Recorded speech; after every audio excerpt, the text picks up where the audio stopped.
In your opinion, if we could make just one or maybe two behavioral or lifestyle changes to improve our brain health or our memory, what would that be? What would you suggest?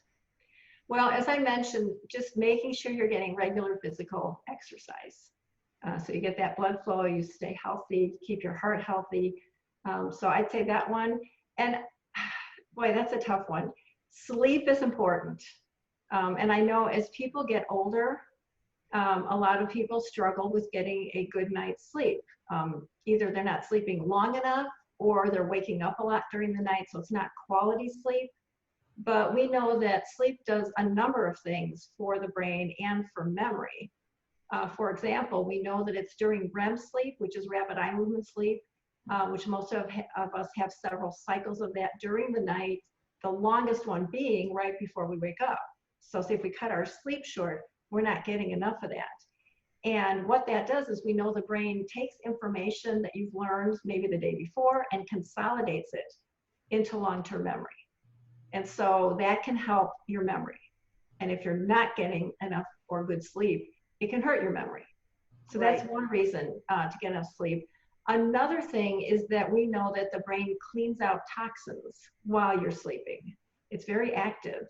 And it even clears out some of that beta amyloid, which we know is associated with Alzheimer's disease. Mm-hmm. So again, if you're not getting enough sleep, it could make a difference. And also stress is, when we sleep well, we're not as stressed, more relaxed, and also we're more alert and able to pay attention better and therefore learn and remember better. Right. We're able to focus, right? Mm-hmm.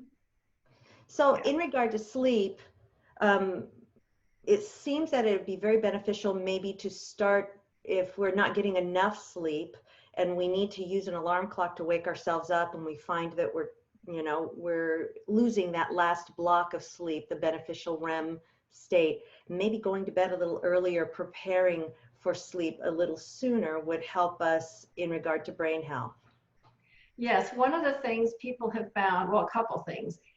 If someone's having trouble falling asleep at night, they often suggest to institute what one might call a power down hour.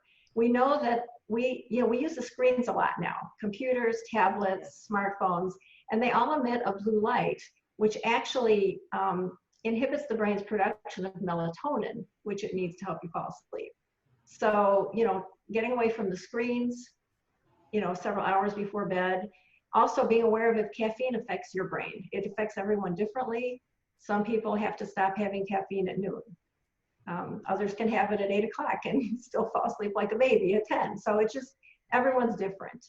But those are all things we could be doing. And in reference to the question you asked me earlier about things people could be doing, I think the cognitive stimulation has a lot of research behind it. Okay, there have been many solid research studies that talk about engaging in cognitive activities, which is the rest of my book and my curriculum, is exercises to improve everything from attention, speed of processing, working memory, long-term memory, and so forth. There's a lot of research that says if we continue to do those things regularly, that can actually help us to either prevent or postpone cognitive decline.